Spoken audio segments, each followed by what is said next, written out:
Selamat malam, selamat berjumpa lagi dengan kisah pengantar tidur yang akan mengantarkan tidur Anda dengan kisah-kisah yang penuh dengan misteri. Kisah berikut merupakan sebuah kisah yang ditulis kembali oleh Neneng Dewi Nurjanasari, si ratu penulis cerita horor.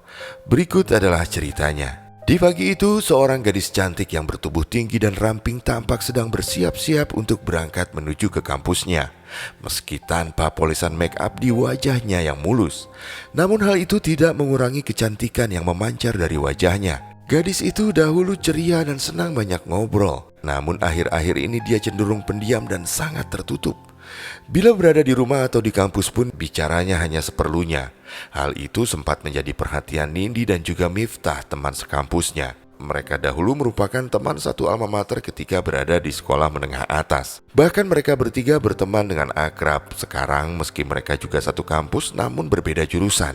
Mungkin hal itulah yang membuat terciptanya jarak di antara gadis itu dengan Nindi dan juga Miftah. Gadis itu bernama Rani. Dia seorang gadis cantik yang berusia sekitaran 18 tahun.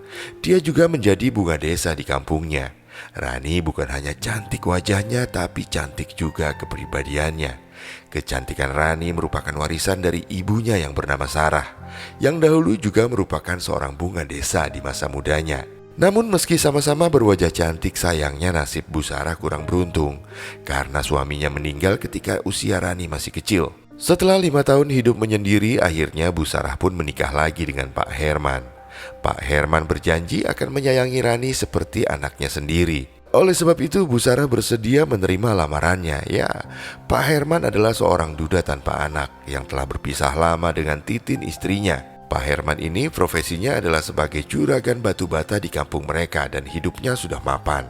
Bahkan gak lama lagi Pak Herman bakal ikut dalam pencalonan kepala desa di kampung tersebut. Kecantikan Rani bukan hanya memikat hati para pemuda di desanya, tapi juga membuat para pemuda di desa lain ikut terpikat. Banyak pemuda yang berbondong-bondong menyatakan cinta kepadanya. Meski akhirnya cinta mereka bertepuk sebelah tangan dan harus merasakan patah hati. Sebabnya adalah karena Rani dilarang pacaran oleh Bu Sarah dan juga Pak Herman. Mereka beralasan Rani harus fokus pada kuliahnya demi masa depannya. Bahkan Pak Herman sangat protektif pada Rani hingga cenderung membatasi semua ruang gerak anak tirinya tersebut. Seringkali juga Pak Herman mengancam akan memberhentikan kuliah Rani bila berani membangkang padanya. Meski hidup mereka serba berkecukupan dan bergelimang fasilitas yang serba mewah, namun sebenarnya Rani tidak bahagia. Rani merasa hidupnya seperti burung yang berada di dalam sangkar. Rani tak diizinkan keluar rumah kecuali berangkat kuliah atau bila ditemani Bu Sarah atau orang suruhan Pak Herman. Sebenarnya dalam hatinya Rani ingin sekali ikut setiap kali Miftah dan Nindi mengajaknya main atau nongkrong di kafe sepulang kuliah. Namun apa daya selalu dilarang oleh Pak Herman maupun oleh Bu Sarah. Bahkan ketika Miftah dan Nindi sempat mau menjemput Rani untuk ikut acara gebyar seni kampus yang berlangsung dari sore hingga malam, boro-boro diberi izin, malah Miftah dan Nindi diusir Pak Herman sambil mengancam mereka untuk jangan lagi mengajak Rani bepergian atau memberi pengaruh buruk pada Rani. Waktu itu Rani hanya bisa menangis sambil minta maaf pada Nindi dan juga Miftah agar memaafkan sikap ayah tirinya tersebut. Namun entah kenapa, sejak saat itu Nindi dan Miftah sudah tak pernah lagi bertemu Rani di kampus. Ada desas-desus yang mengatakan jika Rani telah berhenti kuliah. Sepertinya hal itu benar sebab mereka berdua tak pernah lagi melihat Rani di sekitar kampus. 2 bulan kemudian, Bu Sarah heran melihat perubahan tubuh Rani yang lebih berisi, terutama di bagian perut. Tapi wajahnya sedikit pucat. Padahal sebelumnya badan Rani kurus. Bu Sarah juga sering memergoki Rani sedang muntah-muntah di pagi hari dan juga tak punya nafsu makan. Bila mencium aroma nasi yang baru matang, Rani langsung menghindar dengan alasan baunya yang tidak enak. Tapi setiap kali Bu Sarah mengajak Rani untuk periksa ke dokter, sang anak pasti akan menolak. Rani berkilah bahwa dia hanya mengalami masuk angin biasa. Tapi terlalu sering melihat putri kesayangannya muntah-muntah makin menambah kecurigaan Bu Sarah. Kecurigaan itu semakin menjadi ketika melihat wajah Rani yang makin pucat dan makin banyak mengurung diri di dalam rumah. Kenapa tingkah Rani akhir-akhir ini kok kayak orang yang lagi hamil muda ya? Pikir Bu Sarah di dalam hatinya. Perasaan Bu Sarah sungguh tak tenang. Ibu mana yang tidak khawatir melihat anak gadisnya hamil tanpa suami? Tapi awalnya Bu Sarah mencoba menepis pikiran buruknya itu. Mana mungkin Rani hamil? Dia kan gadis baik-baik yang jarang keluar rumah. Pacar aja gak punya. Mungkin benar dia hanya masuk angin biasa, kata Bu Sarah menghibur dirinya sendiri. Namun semua pikiran positif Bu Sarah langsung lenyap ketika Rani mulai bertingkah tidak biasa. Rani tiba-tiba saja minta dibelikan mangga muda ketika Bu Sarah hendak berangkat ke pasar. Katanya tak mau makan apa-apa, cuma ingin menikmati mangga muda. Dan mangga muda yang dibelikan Bu Sarah langsung habis dimakan Rani dengan lahapnya. Malamnya tiba-tiba saja Rani menyuruh Mang Jaja, supir Mang Herman, untuk mencarikan pepes ikan mas. Katanya Rani tiba-tiba saja ingin sekali makan pepes ikan mas itu. Tapi Neng, ini kan sudah jam 10 malam atuh. Mana ada orang jualan pepes ikan mas jam segini. Besok aja atuh ya. Biar Mang Jaja nanti suruh Binunung buat masak ikan pepes buat Neng Rani, bujuk Mang Jaja. Namun Rani tetap bersikukuh tidak mau menunda kemauannya. Saya maunya sekarang Mang, bukan besok. Terdengar suara Rani memaksa Mang Jaja untuk mencarikan pepes ikan mas yang dia mau saat itu juga. Ya tapi kan sekarang udah malam atuh Neng Rani. Mang Jaja teh harus nyari kemana coba? Kalau jam segini mah warung nasi di kampung kita mah pasti udah pada tutup. Lagi-lagi Mang Jaja kembali mencoba untuk membujuk Rani. Ya udah kalau Mang Jaja gak mau nyariin mah biar saya aja yang nyari sendiri.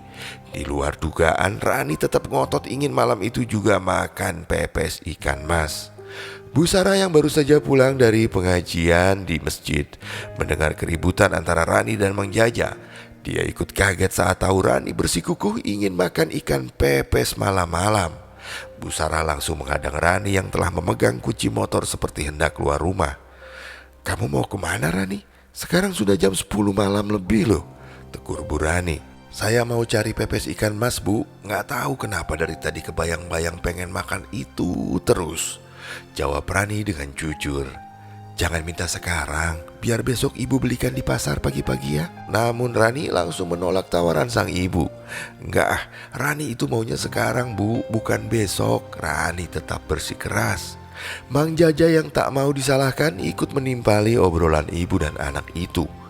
"Maaf ibu, tadi juga saya teh udah nawarin biar besok minta Binunung masakin pepes ikan mas. Tapi Neng Raninya tetap gak mau Bu," Mang Jaja menjelaskan. "Iya gak apa-apa Mang, makasih ya.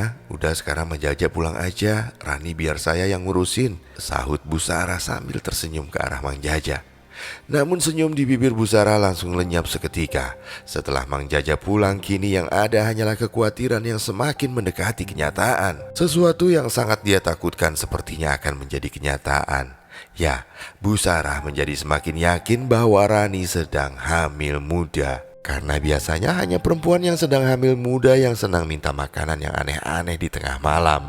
Dan juga senang dengan makanan yang asam-asam seperti mangga muda. Dan itu semua dilakukan Rani, anak semata wayangnya. Tanpa terasa air mata Bu Sarah bergulir di pipinya yang kini mulai diwarnai kerutan-kerutan halus. Ya Tuhan, jangan-jangan beneran anakku hamil. Tapi siapa laki-laki yang sudah tega menghamilinya? Dan kenapa aku bisa kecolongan begini? Ratap Bu Sarah. Sementara tetesan air mata semakin deras mengalir di kedua belah pipinya. Karena ingin kepastian, Bu Sarah langsung menghampiri Rani di kamarnya. Suatu hal yang akhir-akhir ini jarang sekali dilakukan oleh Bu Sarah.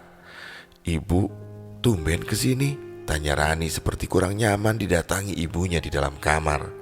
Bu Sarah tak langsung menjawab. Sejenak Bu Sarah mengedarkan pandangan ke sekeliling kamar Rani.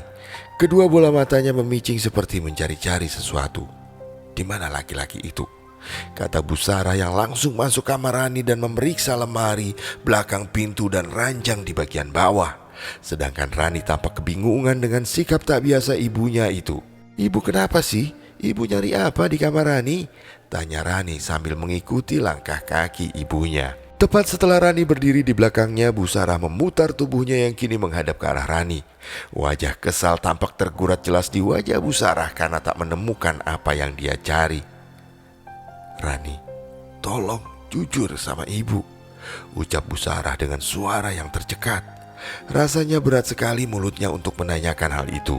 Tapi mau tak mau harus dia tanyakan agar tak lagi bertanya-tanya atau menerka-nerka apa yang telah terjadi pada Rani, putri kesayangannya. Rani tetap diam, hanya menjawab dengan anggukan kepala. Bu Sarah mengajak Rani duduk di pinggir ranjang sambil memegang kedua bahu Rani. Bu Sarah pun menguatkan hatinya untuk bertanya, "Ran, apa kamu lagi hamil, Nak?"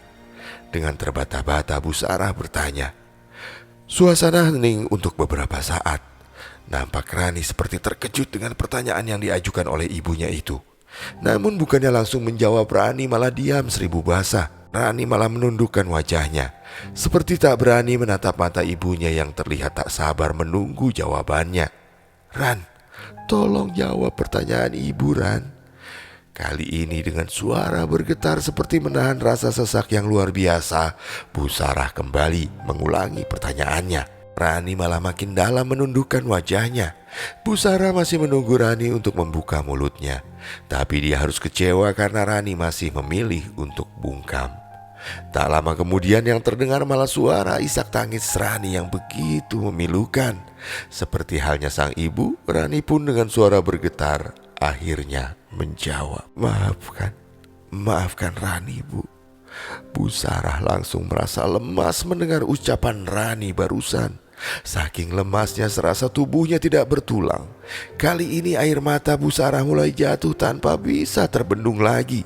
Dengan air mata masih terurai, Bu Sarah seakan ingin meyakinkan bahwa jawaban Rani mewakili dugaannya.